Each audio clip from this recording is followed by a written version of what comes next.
Assalamualaikum warahmatullahi wabarakatuh. Perkenalkan, nama saya Pinky Asri Fauzia dari Program Studi Administrasi Bisnis kelas 2B Politeknik Negeri Madiun dengan nomor pokok mahasiswa 203101007.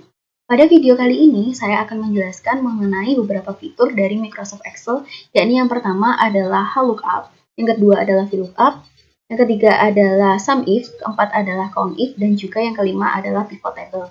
Nah, video ini saya tujukan untuk memenuhi nilai ujian akhir semester mata kuliah pengolahan data 1. Tidak perlu berlama-lama, langsung saja kita simak videonya. Baiklah teman-teman, di sini langsung saja saya akan membahas mengenai fitur VLOOKUP dan juga VLOOKUP pada Microsoft Excel. Nah, VLOOKUP dan VLOOKUP sendiri digunakan untuk menginput data secara otomatis pada Microsoft Excel. Apabila data kita berbentuk horizontal seperti ini, maka kita akan menggunakan fitur VLOOKUP. Dan apabila data kita berbentuk vertikal seperti ini, maka kita akan menggunakan fitur VLOOKUP. Nah, langsung saja untuk nama pembeli, di sini saya memiliki data berbentuk horizontal, bukan? Nah, kita langsung saja masukkan rumusnya, yakni yang pertama VLOOKUP, lalu kita klik tabel acuannya, titik koma, setelah itu kita blok data yang ada, datanya saja tanpa perlu melibatkan headernya. Lalu setelah itu titik koma lagi, kita bisa menggunakan titik koma ataupun kita bisa menggunakan koma, tergantung dengan versi Excel kita masing-masing. Kita klik 2 karena data yang akan kita input berada pada tabel nomor 2. Lalu kita klik false, tutup kurung. Nah, data yang kita miliki pada data berbentuk horizontal tadi, pada data pembelian tadi langsung otomatis terinput pada data total pemesanan. Setelah itu kita akan memasukkan asal pembeli, sama halnya karena tadi datanya berada di sheet yang sama, kita menggunakan tabel acuan ini, sama halnya dengan cara sebelumnya.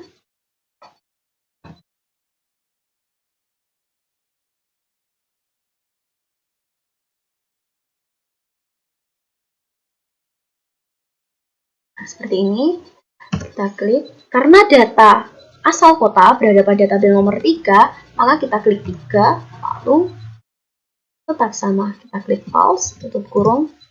Nah, seperti ini. Maka data-data dari pembeli tadi akan otomatis keluar. Seperti ini, dari Bekasi, Jombang, Bandung, Surabaya, dan sebagainya. Nah, itu tadi merupakan cara penggunaan fitur VLOOKUP. Nah, sekarang kita akan mencoba menggunakan fitur VLOOKUP. Sama halnya dengan VLOOKUP, namun hanya berbeda rumusnya saja. VLOOKUP kita menggunakan rumus VLOOKUP. Kita klik tabel acuannya. Di sini saya menggunakan kode produk sebagai tabel acuannya. Lalu kita klik titik koma. Nah, di sini kita punya data sweater merupakan kode dari SW dan juga kode harga di sini. Nah, kita langsung masukkan saja. Berada di kolom 2, maka kita klik 2, lalu sama halnya kita tulis false. Nah, langsung datanya terinput di sini dengan kode produk SW merupakan nama produk dari sweater, DR merupakan nama produk dari dress, lalu HJ merupakan nama produk dari hijab, dan sebagainya. Lalu setelah itu kita akan menuju ke harga satuan produk. Tadi harga satuan produk juga saya letakkan pada data yang berbentuk vertikal, pada data yang serupa dengan kode produk. Kita sama masukkan secara input secara otomatis menggunakan fitur VLOOKUP. VLOOKUP tetap menggunakan data acuan yang kita miliki, yakni pada data kode produk titik 2, lalu kita masukkan lagi seperti tadi. Datanya saja, tidak perlu menyertakan header. Lalu, berhubung harga ini berada pada kolom ketiga, maka kita klik 3, 3, lalu setelah itu kita klik pause di sebelumnya. Bentar. Nah, ini adalah data yang kita miliki, yakni sweater dengan harga 148.000, dress dengan harga 200.000, lalu hijab dengan harga 75.000 dan sebagainya. Mari kita cocokkan. Nah, sudah sama bukan?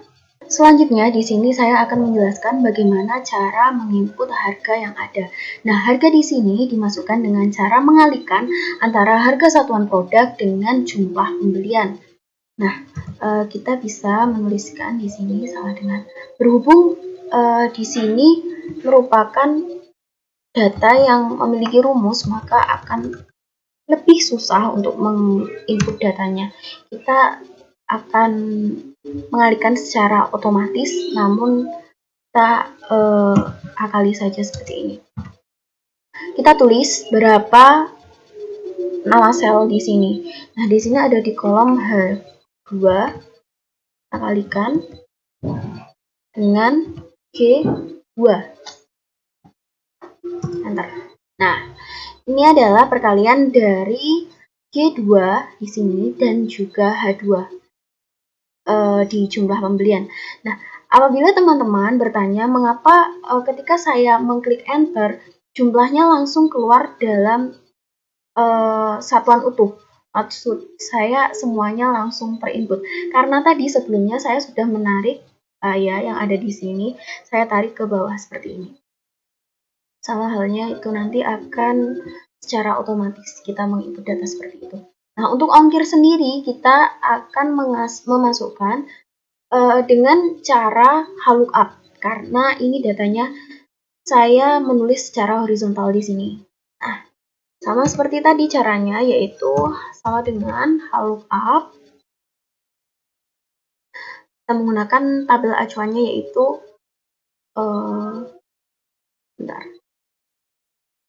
kota. Tabel acuan kita adalah kota. Titik 2, titik koma maksud saya. Setelah itu kita masukkan datanya. Setelah itu titik 2 pause. Nah, dapat kita lihat bahwa di sini data untuk ongkir sudah terinput semua di sini, yaitu data Bekasi dengan jumlah ongkir 10.000, lalu Jombang dengan ongkir 10.000, Bandung dengan ongkir 12.000 dan sebagainya. Kita cocokkan apakah sudah sama. Bandung 12.000, Jombang 10.000, lalu tadi Bekasi 10.000. Sudah sama ya teman-teman. Setelah itu kita masukkan data total pembayaran. Total pembayaran di sini adalah penjumlahan antara harga dan juga ongkir.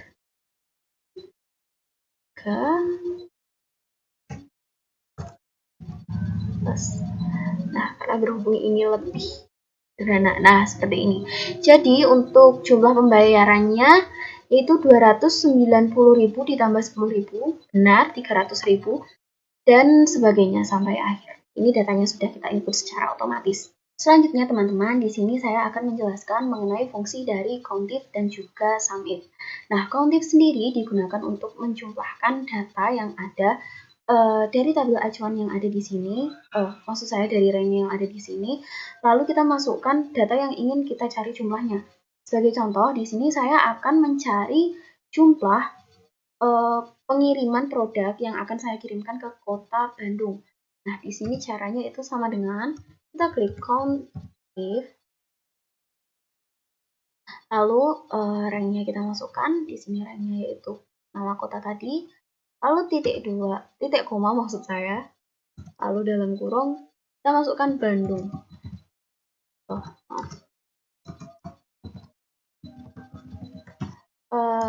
Di sini yang perlu diperhatikan adalah penulisannya. Penulisan besar kecil, lalu huruf kapital atau huruf balok itu sangat dipertimbangkan. Karena apabila penulisannya salah, lalu spasinya salah, maka data itu tidak dapat terinput. Seperti itu. Nah, lalu kita masukkan lagi sebagai contoh yaitu Bekasi.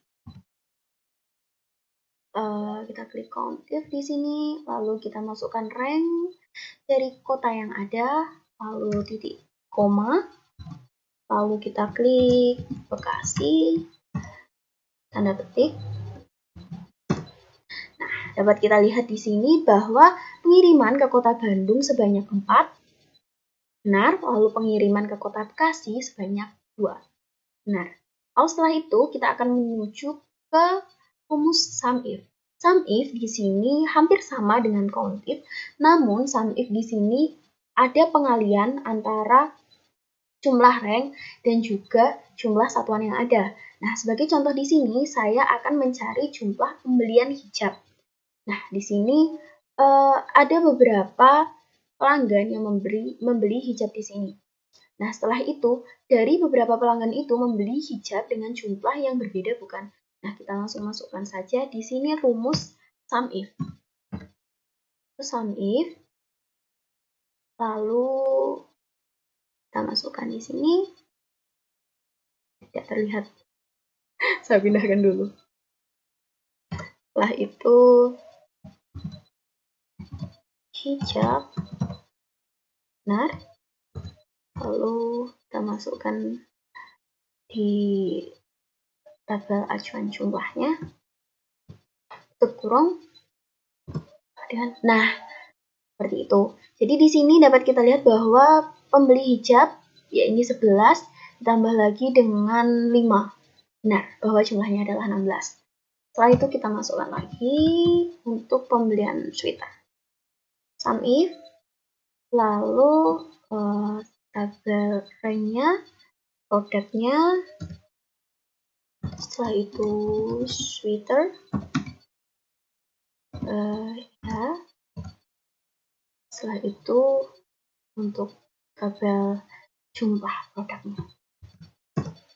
Nah, berarti di sini sudah dapat secara otomatis kita tahu bahwa untuk pembelian hijab di sini sebanyak 16 dan juga total pembelian sweater sebanyak 9. Sekarang saya akan menjelaskan mengenai bagaimana cara untuk membuat pivot table. Nah, pertama-tama di sini saya akan memblok terlebih dahulu data yang telah kita miliki. Blok datanya saja. Oke, tanpa perlu headernya. Lalu kita klik di bagian insert, kita akan menemukan pivot table di sini. Nah, lalu setelah itu akan ada semacam konfirmasi atau notifikasi di sini bahwa tabel yang kita miliki tadi merupakan tabel 1. Karena tadi saya sudah membuatnya dengan cara format as tabel ya. Nah, setelah itu akan ada notifikasi bahwa new worksheet atau di lembar kerja baru. Maka apabila sudah semua seperti ini, kita klik OK saja. Lalu pivot table di sini dapat digunakan untuk melihat data yang kita miliki secara keseluruhan dengan lebih mudah. Di sini saya akan menyertakan nama pembeli, lalu asal pembeli, lalu nama produk, harga, jumlah harga, seperti ini, ongkir, dan juga total pembayaran. Nah, apabila kita menggunakan fitur pivot table, maka data yang kita miliki akan terlihat lebih mudah dilihat dan juga dapat didata lebih mudah untuk data kelanjutan, bukan? Nah, seperti di sini, Alessia Valentine dari Kota Bekasi membeli produk sweater dengan harga satuan produk sekian, jumlah pembelian sekian, lalu harga total sekian, ongkir sekian, lalu total pembayaran yang harus dibayarkan sekian. Lalu kita juga dapat menggunakan fitur lain di sini, yaitu dengan cara menambahkan, lalu rata-rata, maksimal, minimal, produk, count number, lalu dan sebagainya. Nah, di sini saya beri contoh untuk data harga satuan produk saya jumlahkan. Lalu untuk jumlah pembelian akan saya jumlahkan, sum. Lalu untuk jumlah harga, saya cari harga maksimalnya saja. Lalu untuk ongkir, saya cari harga minimalnya. Setelah itu untuk total pembayaran, saya akan mencari rata-rata. Kita klik average di sini. Oke. Nah, data-data yang kita miliki tadi akan ada input total di bagian bawah seperti ini. Nah, di sini untuk total dari harga produk tadi ini, lalu untuk total dari jumlah pesanan tadi sebanyak 51, lalu untuk jumlah harga maksimal tadi seperti ini, lalu untuk minimal dari ongkir tadi, lalu rata-rata dari total pembayaran tadi seperti ini. Baiklah teman-teman, itulah tadi penjelasan saya mengenai beberapa fitur dari Microsoft Excel. Semoga video ini dapat bermanfaat. Apabila ada kurang dan lebihnya, saya mohon maaf. Wassalamualaikum warahmatullahi wabarakatuh.